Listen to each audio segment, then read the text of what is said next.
Olá pessoas, quem fala aqui é Belmiro, bem-vindos e bem-vindas ao nosso podcast. Esse podcast da Estúdio Sala de Aula, gravado com o aplicativo Anchor, Anchor.fm. Então recomendo, se vocês quiserem acompanhar melhor nos podcasts, também produzir o seu próprio podcast, grave com o Anchor, em que você não tem que pagar nada e também não tem limite de armazenamento. Então, sem mais delongas, vamos então para o nosso episódio.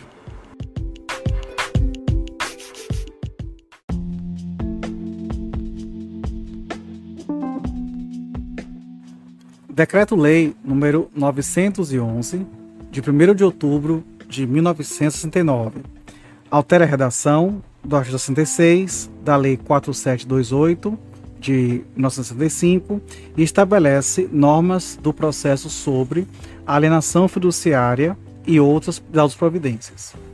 Os ministros da Marinha de Guerra, do Exército e da Aeronáutica Militar, usando as atribuições que lhe confere o artigo 1º do Ato Institucional 12, de 31 de agosto de 69, combinado com o parágrafo 1º do artigo 2º do Ato Institucional 5º, de 13 de dezembro de 68, decretam: artigo 1º, o artigo 66 da Lei 4.728, de 14 de julho de 1965, passa a ter a seguinte redação. Artigo 66. A alienação fiduciária em garantia transfere ao credor o domínio resolúvel e a posse indireta da coisa móvel alienada, independentemente da tradição efetiva do bem, tornando o seu alienante ou devedor em possuidor direto e depositário, com todas as responsabilidades e encargos que lhe incumbem de acordo com a lei civil e penal.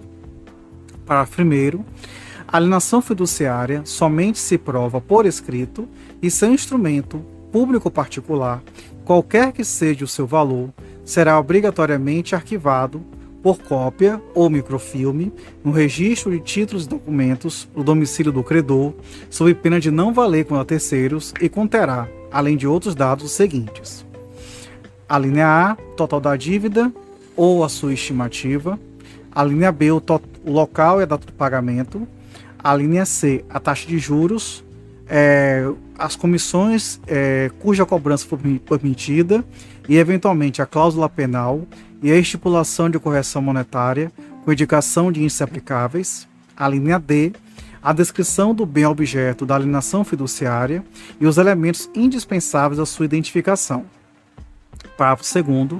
Se, na data do instrumento de alienação fiduciária, o devedor ainda não for proprietário da coisa objeto do contrato, o domínio fiduciário desta se transferirá ao credor no momento da aquisição da propriedade pelo devedor, independentemente de qualquer formalidade posterior. Parágrafo 3º. Se a coisa alienada em garantia não se identifica por números, marcas e sinais indicados no instrumento de alienação fiduciária, cabe ao proprietário fiduciário o ônus da prova contra terceiros da identidade dos bens do seu domínio que se encontram em poder do devedor. Parágrafo 4º. No caso de inadimplemento da obrigação garantida, o proprietário fiduciário pode vender a coisa a terceiros e aplicar preço da venda no pagamento do seu crédito e das despesas decorrentes da cobrança, entregando ao devedor o saldo porventura apurado, se houver. Parágrafo 5º. Se o preço da venda da coisa não bastar para pagar o crédito proprietário fiduciário e despesas, na forma do parágrafo anterior, o devedor continuará pessoalmente obrigado a pagar o saldo devedor apurado. Parágrafo 6º. É nula a cláusula que autoriza o proprietário fiduciário a ficar com a coisa alienada em garantia se a dívida não for paga no seu vencimento. Parágrafo 7º. Aplica-se à alienação fiduciária em garantia o disposto nos artigos do Código Civil anterior, ok? 758, 762, 763, 802 do Código Civil de 16, no que couber. Parágrafo 8º. O devedor que alienar ou der em garantia a terceiros, coisa que já alienara fiduciariamente em garantia, ficará sujeito à pena prevista no artigo 171, parágrafo 2º, inciso 1 do Código Penal. Parágrafo 9º. Não se aplica à alienação fiduciária o disposto no artigo 1279 do Código Civil de 1916. Parágrafo 10. A alienação fiduciária em garantia do veículo automotor deverá, para fins probatórios, constar do certificado de registro a que se refere o artigo 52 do CT, do Código Nacional de Trânsito da época em vigor.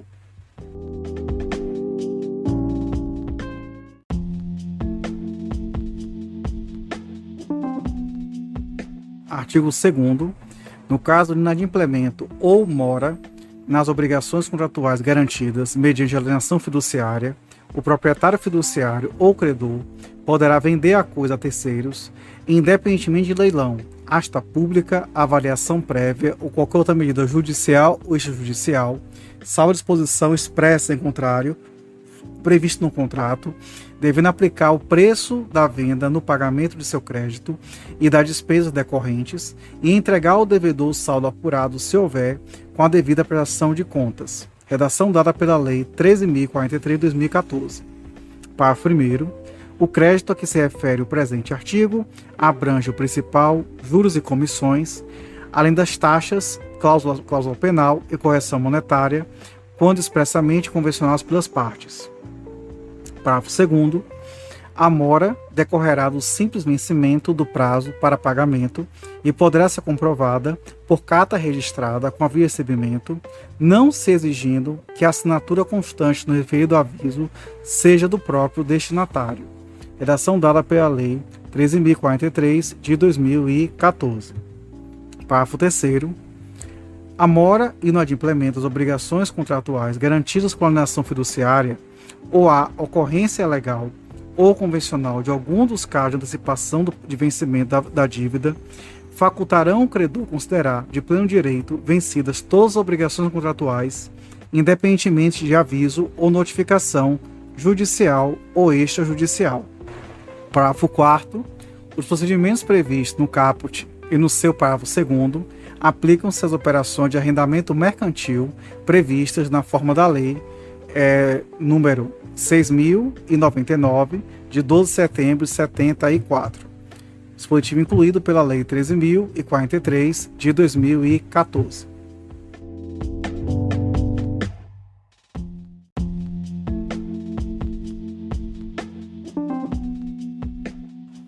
Artigo 3º. O proprietário fiduciário, o credor, poderá, desde comprovada a mora, na forma estabelecida pelo parágrafo 2º do artigo 2º, ou inadimplemento, requerer contra o devedor ou terceiro a busca e apreensão do bem alienado fiduciariamente, a qual será concedida liminarmente, podendo ser apreciada em plantão judiciário.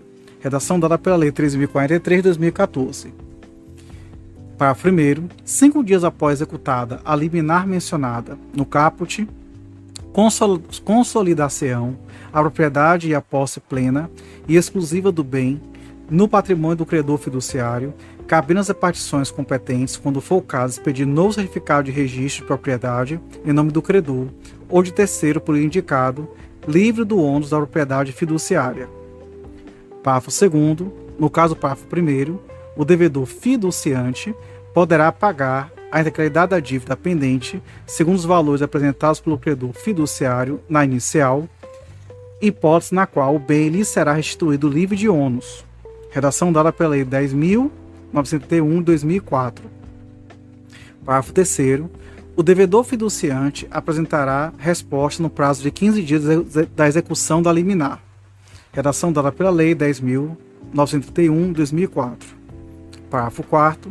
A resposta poderá ser apresentada, ainda que o devedor tenha se utilizado da faculdade do parágrafo 2º, caso entenda ter havido pagamento a maior e desejar restituição. Também redação alterada pela Lei 10.031 de 2004. Parágrafo 5º. Da sentença à apelação, apenas o fim devolutivo, redação dada pela mesma lei. Parágrafo 6º. Na sentença que decretar a improcedência da ação de busca e apreensão, o juiz condenará o credor fiduciário ao pagamento de multa em favor do devedor fiduciante, equivalente a 50% do valor originalmente financiado, devidamente atualizado, caso o bem já tenha sido alienado. Redação também alterada pela mesma lei. Parágrafo 7º. A multa mencionada no parágrafo 6º não exclui a responsabilidade do credor fiduciário por perdas e danos. Também esse dispositivo foi incluído pela Lei 10.131 de 2004. Parágrafo 8º. A busca e apreensão prevista no presente artigo constitui processo autônomo e independente de qualquer procedimento posterior, incluído pela Lei 10.931 de 2004. Parágrafo 9º. Ao decretar a busca e apreensão do veículo, o juiz, caso tenha acesso à base de dados do RENAVAN, inserirá diretamente a restrição judicial na base de dados do RENAVAN, bem como retirará tal restrição após a apreensão, incluído pela Lei 13.043 de 2014. Parágrafo 10. Caso o juiz não tenha acesso à base de dados prevista no parágrafo 9º, deverá oficiar ao Departamento de Trânsito competente para que, incluído pela Lei 13.043, registre o gravame referente à decretação da busca e apreensão do veículo. Inciso 2. Retira o gravame após a apreensão do veículo. Parágrafo 11. O juiz também determinará a inserção do mandado a que se refere o parágrafo 9º em banco próprio de mandados. Parágrafo 12. A parte interessada poderá requerer diretamente o juízo da comarca onde foi localizado o veículo com vista da sua apreensão, sempre que o bem estiver em comarca distinta daquela da tramitação da ação, bastando que em tal requerimento conste a cópia da petição inicial da ação e, quando for o caso, a cópia do despacho que concedeu a busca e apreensão do veículo, incluído pela Lei 13.043 de 2014. Parágrafo 13. A apreensão do veículo será imediatamente comunicada ao juízo, que intimará a instituição financeira para retirar o veículo do local, depositado no prazo máximo de 48 horas, incluído pela Lei 13.043 de 2014. Parágrafo 14. O devedor, por ocasião do cumprimento do mandado de busca e apreensão, deverá entregar o bem e seus respectivos documentos, incluído pela Lei 13.043 de 2014. Parágrafo 15. As disposições deste artigo aplicam-se no caso de reintegração de posse de veículos referentes à operação de arrendamento mercantil previstas na Lei 6.099, de 12 de setembro de 74, incluído pela Lei 13.043 de 2014.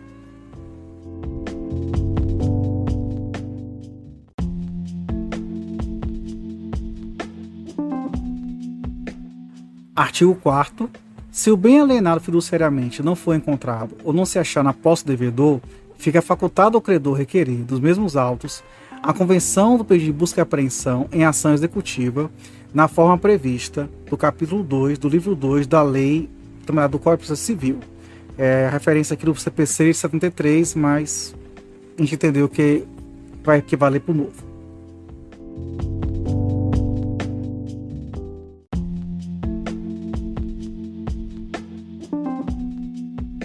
Artigo 5º. Se o credor preferir recorrer à ação executiva, direta ou à convertida na forma do parágrafo 4º, ou se for o caso, ao executivo fiscal, serão penhorados, a critério do autor da ação, bens do devedor quantos bastem para assegurar a execução. Parágrafo único. Não se aplica à alienação fiduciária o disposto nos incisos 6 e 8 do artigo 649 do CPC antigo.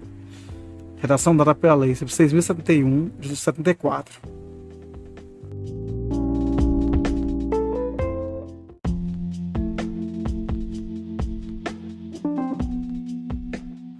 Artigo 6º. O avalista, fiador ou terceiro interessado que pagar a dívida do alienante ou devedor se subrogará de pleno direito no crédito e na garantia constituída pela alienação fiduciária.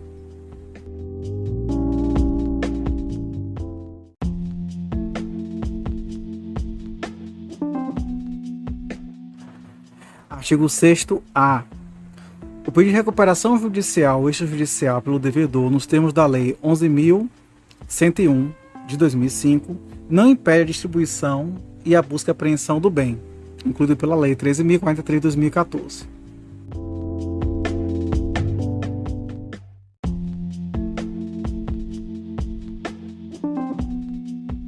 Artigo 7º.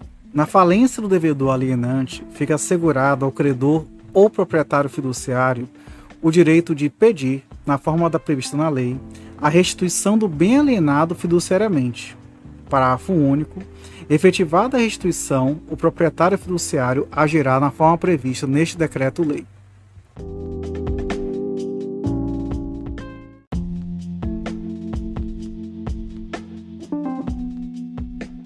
Artigo 7º-A. Não será aceito o bloqueio judicial de bens constituídos por alienação fiduciária nos termos deste decreto-lei, sendo que qualquer discussão sobre o concurso de preferências deverá ser resolvida pelo valor da venda do bem nos termos do artigo 2º, incluído pela Lei 13.043 de 2014.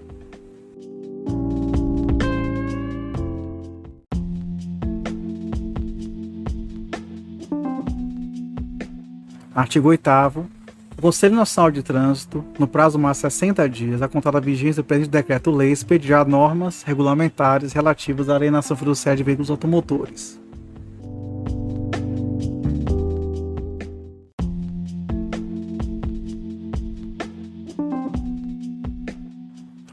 Artigo 8º-A. O procedimento judicial disposto neste decreto-lei aplica exclusivamente às hipóteses da seção 14 da Lei 4.728, de 14 de julho de 65, ou quando o ônus da propriedade fiduciária tiver de ser constituído para fim de garantia de débito fiscal ou previdenciário, incluído pela Lei 10.931 de 2004.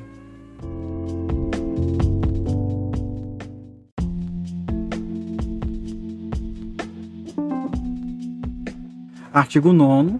O presente decreto-lei entrará em vigor na data de sua publicação, aplicando-se desde logo aos processos em curso, revogadas as posições em contrário. Brasília, 1º de outubro de 69, junta militar aqui promulgando.